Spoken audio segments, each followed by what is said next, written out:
Hey everybody, it is Axel with Golden Acorns, where we are your guides in 12 key areas of life, like technology, giving back, personal growth, and more. We're going to bring simple, actionable ideas to help move you forward with purpose. So let's plant some seeds of potential and grow a life you love. Please share and enjoy. Happy Friday. Happy Friday. Getting into it. Heck yeah. A little dreary out today, but you know what? Yeah. I'm excited.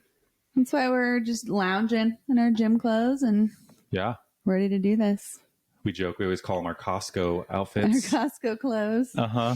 Yeah. Or Target. Because that's what you wear to Target or Costco, gym clothes. Yeah.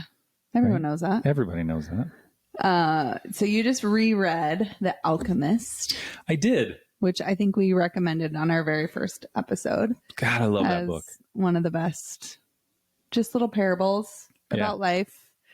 And I've recently read one called All It Takes Is a Goal by John Acuff. Highly recommend that book. John's a fun, when he reads his own books, if you listen to audiobooks, he's so fun to listen He to. is. He actually does comedy and stuff too. Like on his so he's a hired speaker and author, obviously.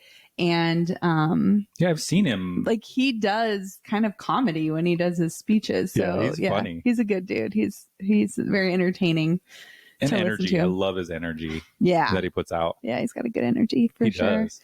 So in the book, so combining those two together, we Ooh, thought yeah. that we would bring up, and I love what the Alchemist calls it, Your personal legend. your personal legend. That is cool. It Like, sounds way what? cooler than your why. Your why. What's your why? Yeah, I mean, like, that is what it's about, right? Is your personal legend. Like, we're all wanting to create this personal legend, and it looks different for everybody. Absolutely. And does. it means something different for everybody.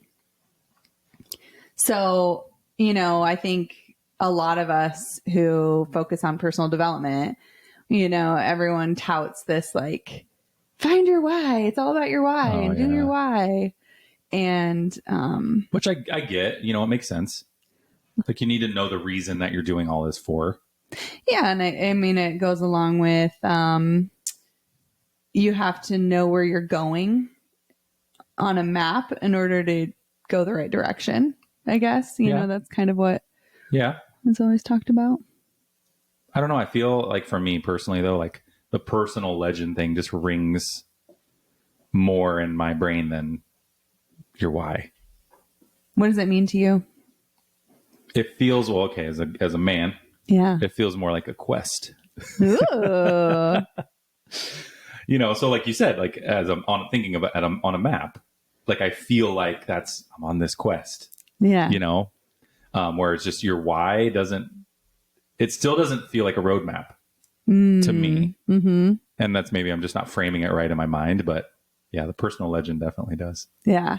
So what were they talking about in The Alchemist to talk about personal legend? Like, where did it come from? What is brought up? Like, what's happening? Sure. Don't want to spoil the book too much because you got to read it. But basically a boy has Santiago, which I only say his name once in the entire book. Seriously? So pay attention. Oh, wow. Yeah. I didn't know that. Anyway, he has the same dream twice.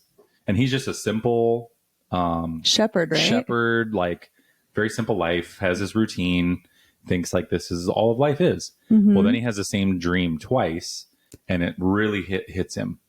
And he's just like, I think I need to talk to someone about this. And so he goes and talks and his dream is basically that he has to go to the pyramids and he'll find his treasure. Like there's a treasure waiting for him at the pyramids. So first dream, he's like, oh, that's cool. Second dream, he's like, okay, this is something. So he has a dream interpreter. He goes to like Tangier or something like that. Has a dream interpreter. Yeah, because is this in the Middle East or something? Yeah, okay. It is, because he has to go to the pyramids. Yeah.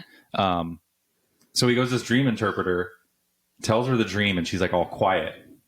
And before she gives him anything, she goes, I want 1/10 of the treasure that you find. So then he's kind of like, but wait, you didn't tell me anything about the dream. And she's like, I just know when so it was a child in his dream was telling him this stuff. like to go find his treasure, go here. And so she's like, when a child speaks to you in a dream, it's like the voice of the universe. Whoa, so then, that's cool. And she's like, I don't even know what the pyramids are or anything like that. She's like, but I want the 10th of your treasure. So I think that kind of set it in where he's like, oh, this is legit. But now I'm just thinking about the book. Where were you taking me with this? Oh, so his personal legend. That's when it sank into him, where he's just like, this is real, and then he just kind of continues to meet people that guide him, I'll say. It's his roadmap, right? And then it just keeps becoming more and more real, and he realizes this is his personal legend. Is to go on this journey to the pyramids to find his treasure. Yeah. But so like if you think about it, what would his why be after that? Like, this is where I think it's hard to come up with your why, because it's like, well, I find my treasure so that X, Y, Z. So I don't know. To me, maybe it's a smaller step. What do you think his why was? Because, like, yes, it was to go find his treasure, but why do you think it was to go find his treasure?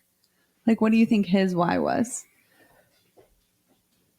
I'm trying to remember if they say anything about that. I think he realizes along the way that there is so much more than being a shepherd. His world was very small. He keeps trying to go back to that. Or thinks that he's going to go back to that. Right. And he even, like, that's his comfort place because he knows it, right? Yeah. There's multiple times in his travels where he's like, I should just go back. I'll buy my sheep again. Yep. And which we all have that on the road to anything difficult. So I think he didn't quite know. I think his legend, the quest for his personal legend, opened his eyes to so much more. Like, he didn't know what he was going to run into. Yeah. And that's, once again, your why is difficult because things change along that road. For sure. And like all of a sudden, the why that you started with might not be the same why later. Yeah. Yeah. But it's super cool. And then he, they don't go into it after he finds his treasure much. Oops, I spoiled it.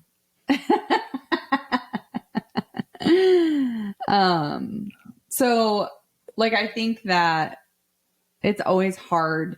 Like, how do you, what do you sit and meditate to find your why? Like, what, it's kind of always been that. How do you determine what your why is? Because superficial whys are easy. It's easy to be influenced by other people's whys, especially when you hear them. Like, or if you have a family, you're like, well, my kids are my why. But why? But why are they your why? Right. Like, it's just, there is no end to me. Yeah.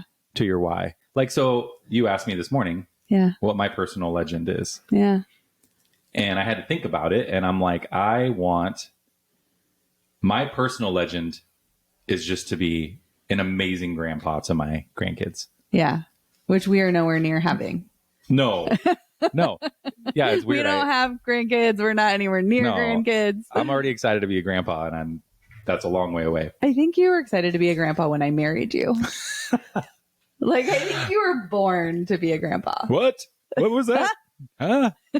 Get off my lawn.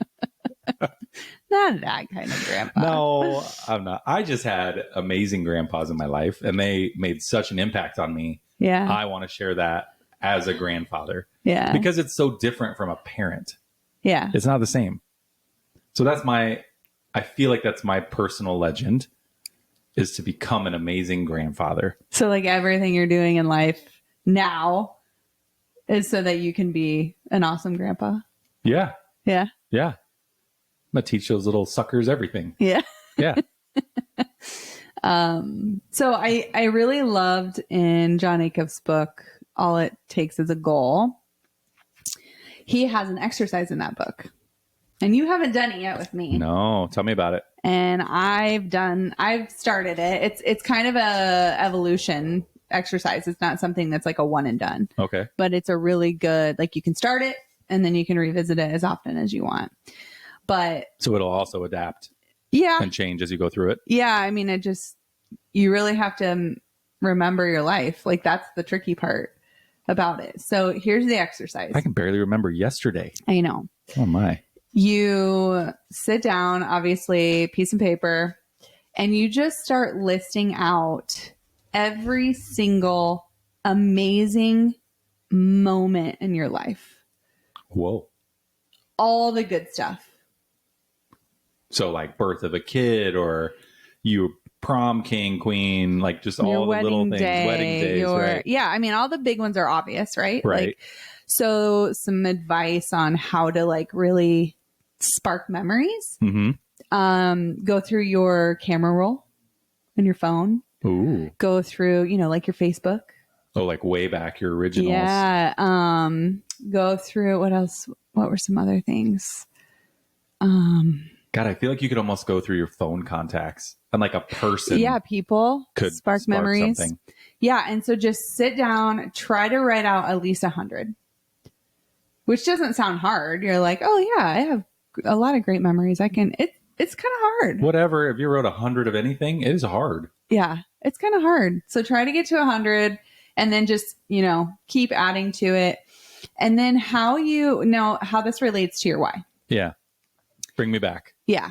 Is after you've done that exercise, you go back through and you categorize these events. Okay. And there's 4 categories. And based on which category most of those fall into, that is what drives you as a human. What are the categories? That's what motivates you. Yeah. And what fulfills you. Because your why is your purpose, right? Yeah. So if you look backwards and see what fulfilled you.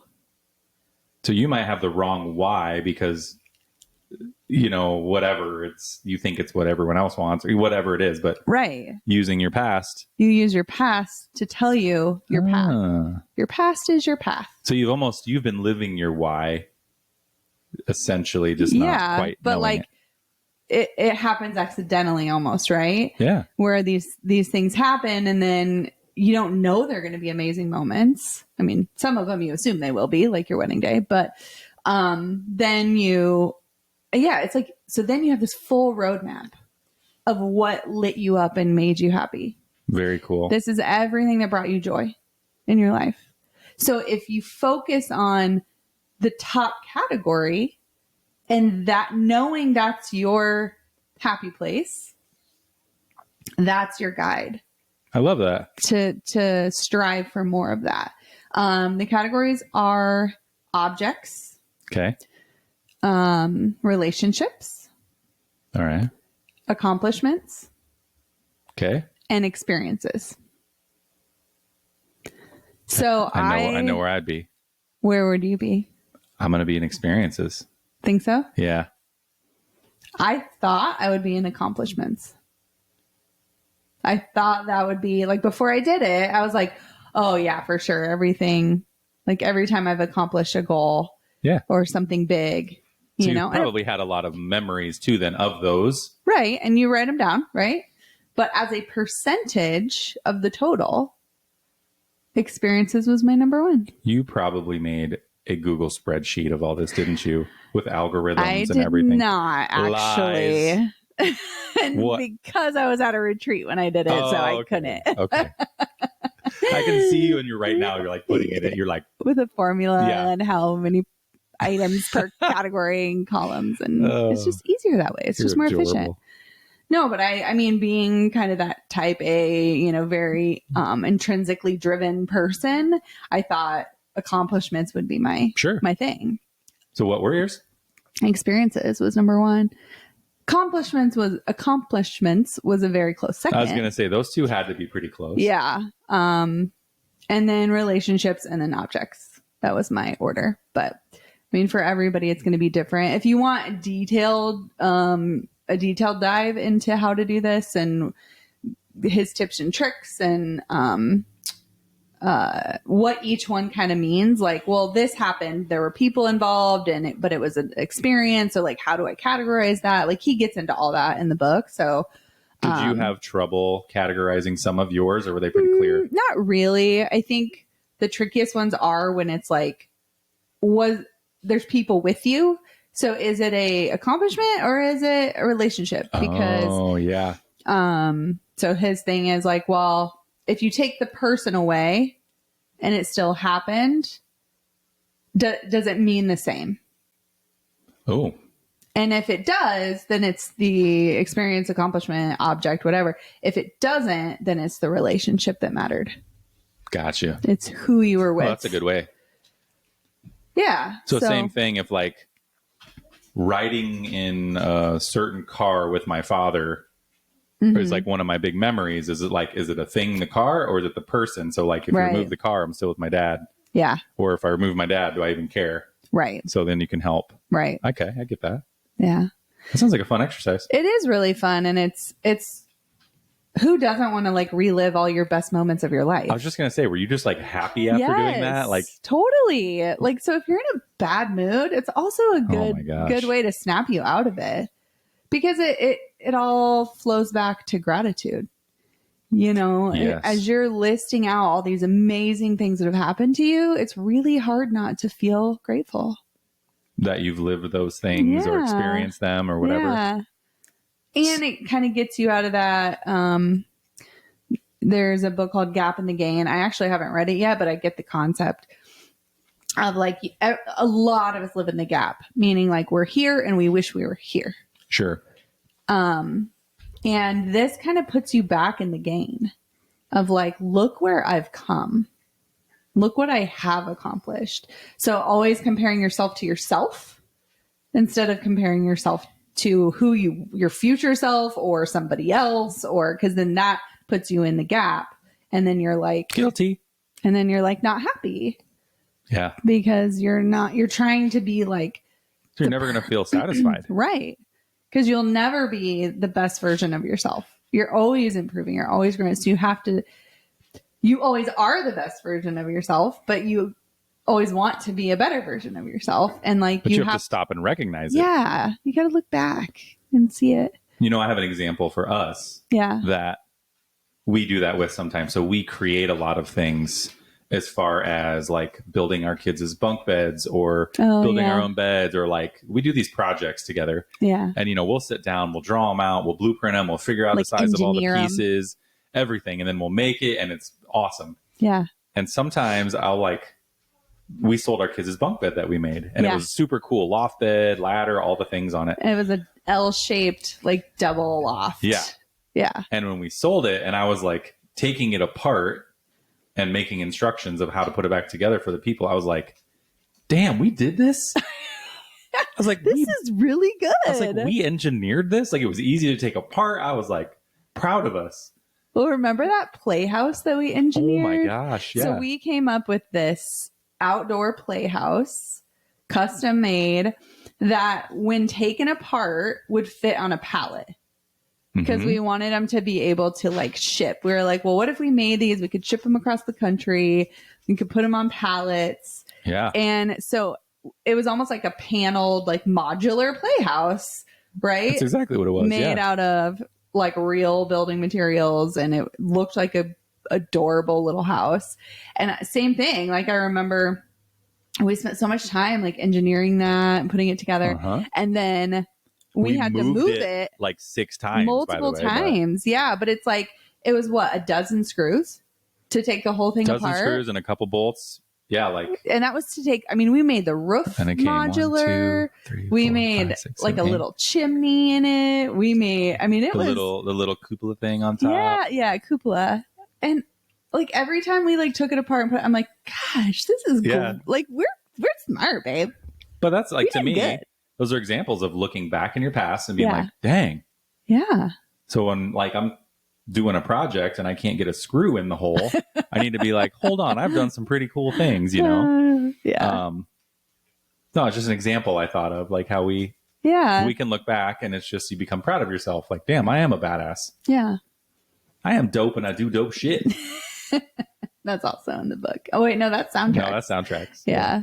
I love that. So I don't know. That's just kind of our experience of how we have learned to try and find our purpose. And I think I'll bring this back to the Alchemist. Another thing you have to be open to, and I know we've talked about being open before, like for emotional things. To me, this is similar. You have to be open to the signs. And in the book, they call them omens, you know, but you have to look for them and be aware. Like sometimes stuff is being slammed in your face and you don't even realize it because you're closed off. Yeah. You ever heard the little story about the guy that was stuck at sea and he's like, dear God, please help me, you know, so I don't drown, you know, and a boat comes by and he's like, no, God's going to help me. And then they go on and then a helicopter comes and he's like, no, God's going to help me.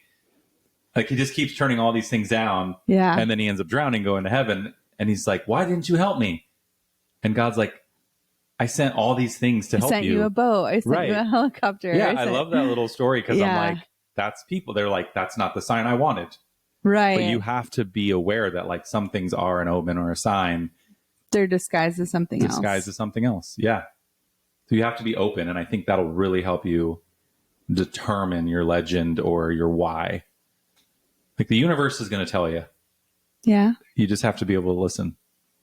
I feel like this last year, I've kind of tried to be open to what the universe was trying to tell me with my business. Oh yeah.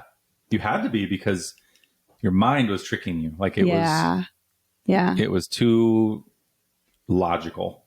Yeah. So I had sold my retail store on contract and out of nowhere about a year ago, the gal texted me one night. Oh my God. And was just kind of like saying some weird things. And I was like, okay, well, let's have a conversation about this tomorrow. Like, this isn't a text conversation. And I immediately came to you. I'm like, I think she's going to back out. I think she's done. I think she's going to quit on me. I think, and you're like, what? I was like, I think I'm going to have this store back. And sure enough, that's exactly what happened. And so we had a night to kind of like chaos zone plan what we were going to do if that happened. And, cause I mean, it was completely out of our life. Yeah. And I had to, and we were going on a 2-week European vacation at the time. So like in 2 weeks from that day, yeah, it was very stressful. And her whole entire staff quit because they knew there was going to be a lot of change and they didn't know me. So it wasn't like, oh, I'm not going to like her, so I'm not going to work there. It was just, I think they were afraid of change and they liked their job and what they got to do, what they got to get away with. There it is. Yeah, right there. So yeah, I had to hire a whole new staff, train everybody. I had to train myself. I'm like, I had forgot. Well, because they changed procedures and everything. So yeah, it was crazy. They changed point of sale systems, which I had to find a new point of sale system and put it back to where it had been. And just like a lot of things, I was just like fixing, right? So this whole time I'm like, what is happening? Like, why is this happening? And instead of, of course there was a little bit of resentment. There was some feeling of victimhood, which I try to avoid as much as I can. And now it's like, instead of why is this happening to me? It's like, why is this happening for me? Right. And that's what I really tried my damnedest to have that mindset the whole time. And I really tried to be grateful that she didn't run it into the ground. And it was cash flow positive. I had cash reserves when I came back in. So it wasn't, she could have like destroyed it and then handed me a burning dumpster fire. Right. And she didn't. And I'm very grateful for that. So I've had to really be open to the signs and just do a lot of soul searching. Still a lot of turmoil internally of what to do. Oh, for sure. Because like you said, you were removed. I'm still not sure I'm making the right decision. Don't tell me that now. But yeah, I mean, I can see that. So what do you feel like you saw or listened to from the universe that told you to move forward? My options were wait it out for 2 years and then just close it because I had a lease. I have a 2-year lease left. Grow it or sell it. Those are kind of my 3. So I took very untraditionally I took my time and got staff in place, got procedures set up, got, did everything I needed to do to like kind of. Well, that was kind of your oxygen mask. Yeah. Just to get it I had to put my oxygen mask back on in the store. And then once I could step away again, then I looked into expansion and what that looked like. Which was appealing and logical, but also a little bit like, do I really want to dive back into that world? Because retail is hard. Yeah, if you haven't worked retail, it's tough. Not even just worked it. I mean, owning it is different than working it too. So that's, yeah. People are hard. Consumers are hard. It's like take serving to the next level, of the way people talk to you, the way people expect to be treated. And, yeah, it's hard. Retail's hard. So I'm like, do I really want to dive back into this world? So that was one thing, with expansion. And then selling it, I got a couple different brokers to value it. One I don't think knew what she was doing at all. The other one I felt was like more legit, but at the end of the day, I wasn't really going to make that much money if I sold it because it's one store. Like you said, if you sold it. If I sold, I don't know how long that would take. So I could be waiting that out 6, 8, 9 months, right. And then, it's almost the same as like closing it. And like closing it, I would have been about the same as selling it. So it was like, do I really want to go through all the work of selling it when closing it is almost easier? And I'd probably walk away with the same. Yeah. So, but then it's like, well, do I want to wait 2 years? Right. So just all these things like going back and forth and trying to listen to my gut and my head and my, because there's been times in our lives that I have definitely gone against my logic. I've gone against what logically makes sense. Yeah.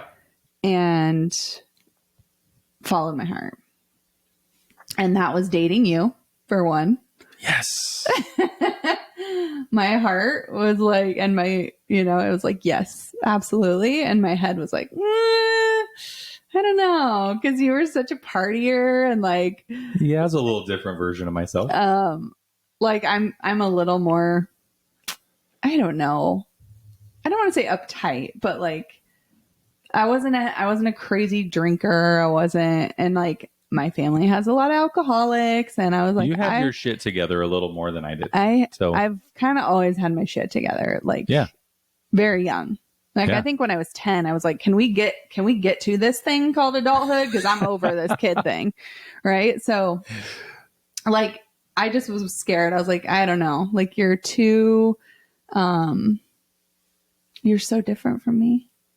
Right? Like you were just, you're such an extrovert. Like everyone loves you. And I'm like this super shy introvert. And anyways, so I went against my logic on that. And best thing that ever happened to me. I went against my logic on having a third child. You battled that one too. Logically, I did not want to at all. I was like, but you couldn't stop listening. Your heart was too loud. I had to follow the signs. Yeah. And now we have Sloaney. And then, so the store, I was like, no, it makes sense to just probably close it after a couple of years. Right. Like that was I'd kind of set on that path.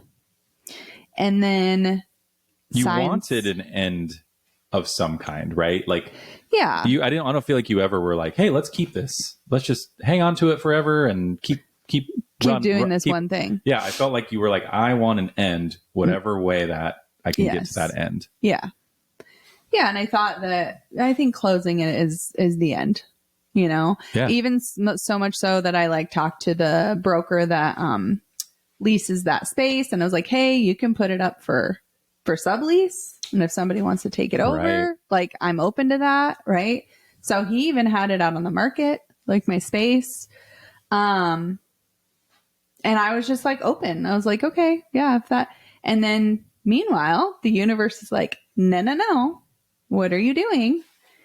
And we received the biggest influx of inventory that I've ever had in my, how long have I been at that locate? Well, I've been doing resale like 7 years. Yeah, well, at that store, I've been at that store 7 years.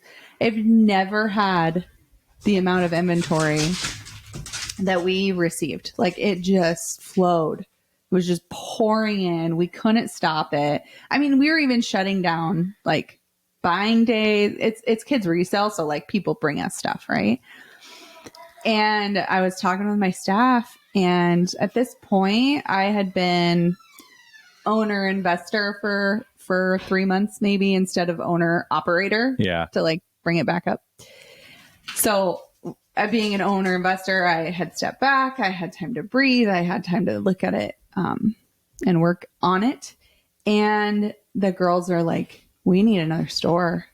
Like, we have so much inventory, we could open another store. And I was like, yeah, we do. And anyways, long story short, I just kept getting all these signs from the universe like, wait, you're making the wrong decision to close it. Like, it just felt like the wrong decision because the signs were saying, here, I'm giving you this, all this to show you the path I want you to take. And I was like, okay, if that's the path I'm supposed to take, I'll just do one little thing at a time. So can I find another space? If I can't, it's not meant to be. Found it. Okay. I'll see about getting funding. If I can't, first person I talk to, yep, we'll fund it. Right. No problems. So like everything was like working in my favor of guiding me towards that direction. And of course there were still some roadblocks. But on Thursday we get the keys to second location, and I like same time when all this inventory was coming in and one of my girls was like, hey, my stepmom would love to be our store manager. So boom, got a store manager, which is something I've always needed for that, to be able to properly step away and manage it. Yeah. And so just everything kept aligning. But you had to be open to it. Yeah. If you were stuck on, I just want to close this thing, I want to close this thing, you wouldn't have seen those signs. No, not at all. And like logically, it makes more sense just to close it. Right. Yeah. So now what we've decided to do is not just to exit, but do a lot more than that. And still use that as a plan that down the road I will exit. But my valuation will be a lot higher because I'm building the portfolio up. So instead of having one store, more of a job for someone to buy, I will have a completely, self-sustaining, self-managing retail empire. And that's going to have a lot more value to it. That's great. So, well, that's the theory. Stay tuned. So right now, that is your store's personal legend, right? Yeah. Like to grow and become multi-store so that you can sell to like some kind of investor that's just looking for passive income. Yeah. Or not. Right. Or like it'll be so great that I'll just be like, yeah, why would I get rid of it? So I don't know. That's a personal journey that I've been on the last year, and listening to the signs and my path changing multiple times. I was like, expand it. No, close it. No, sell it. Okay. Now back to expanding it, and it's just been like, I've never felt so unsure of anything in my life. I'm a very decisive person, and I've never felt so unsure about something. And I think because it was not my choice to get it back.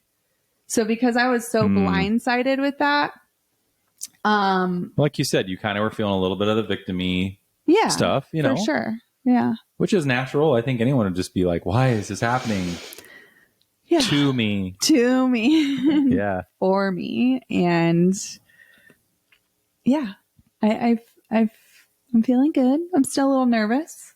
Makes me wonder that I made the right choice in our life, how many signs we miss. Yeah. Because there's so many decisions in our lives. So many things to think about or choices to make. And it's like, it's hard to be open for everything. Yeah. Every path can completely dramatically change your life.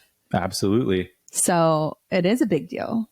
Like, I'll use our car wash as an example. Like, I had a guy bring me the site originally because he was going to buy it. Oh, our land. Yeah, our where land. where and we I built it. did all the underwriting for him. I'm like, this is amazing. Like, you should do this. Whatever. Fast forward, he couldn't do it because he couldn't get a loan. Yeah. Then another guy looks at it. Same thing. I'm like, God, this is amazing. You should do it. He can't get it. Yeah. Like, I feel like those were, looking back, those were signs to be like, hey, you could do this. Hey, dummy. Yeah. And then when the universe spoke You are through an my wife. I don't call you dummy. Lovingly, not. No. Yeah. But, like that, like things like that, be like, God, why didn't I see that? But the universe kept pushing you. Yeah. Yeah. So. And it's interesting too on that. Like, we happen to know the person that actually owned the lot. And we knew that she just weird. wanted to get rid of it. Like, her husband died. She had all this real estate. She didn't want to deal with any of it. So your stepdad worked for her. Yeah. Like, so there was weird. all these connections. It's crazy. Yeah. And then like what, 2-3 months after we bought it, the other lot on that development sold too. Yeah. Been sitting for. And they've both been sitting for years and years and years. So it was just, yeah, it's interesting. Kind of like just what you said earlier, though. You look back, at your experiences and things that have happened in your life to know like what the future holds, right? Yeah. I think the same thing with omens and signs. Look back in your life and really look and think about what led me to this? Like what happened to get me here? Or like that. Like, I'm looking back being like, I missed that sign. Yeah. Now I realize it was a sign. And I think that'll help hone that skill for the future. I love that. Like, just dissect your experiences and things that have happened. Your past is your past. I mean, use relationships. Think how many signs are in a relationship sometimes. And you're like, God, I should have saw it. Right. Yeah. Like, all the signs were there. Well, right. You didn't train yourself to look for them. Yeah. So I think it's beautiful. A lot of things can be avoided and attained. You just open up. Avoided and attained. Yeah. Yeah. Through omens. Signs, universe. One of my favorite lines in The Alchemist is, and little backstory real quick. He meets who he thinks is a king. Mm-hmm. Very smart person. And then he even meets an alchemist. But the thing that he keeps hearing from people, the boy, Santiago, are, when you want something, all the universe conspires to help you achieve it. Yeah. I love that. And it's like, God, that's so true. If you really want something, and think about a vision board. Yeah. Like, people put up a vision board, or this is what I want. Like, if you really want that, things like are going to happen. It's manifestation. And when that first guy talked about that lot to you, or maybe it was the second one, I think we printed the listing of that lot out. The second one. Yeah. We printed the commercial sales flyer, the OM of that lot. And we hung it on our desk for, I don't know, 2 years. 2.5 years. Yeah. And then we moved that desk and it got thrown away, whatever. And then like 2 years after that, we're buying the lot. It's crazy. Yeah. Yeah. So it's for sure. Like, if you tell the universe what you want, it conspires to make sure you get it. It's going to help you. Yeah. That's my golden acorn today. If you want something bad enough, the universe is going to help you. Right. But you gotta be open. You gotta be open to the signs. Open to the signs. Yeah. Yeah. To follow them. This is fun. Yeah. And I mean, it is. It's about a journey more than the destination. So I think that's why I like this exercise. Our dogs are wanting a lot of attention right now. I like the exercise instead of like, what is your why? Because your why, like you said earlier, designates an ending point. Like the goal. Whereas like looking at your past, it's all about the journey.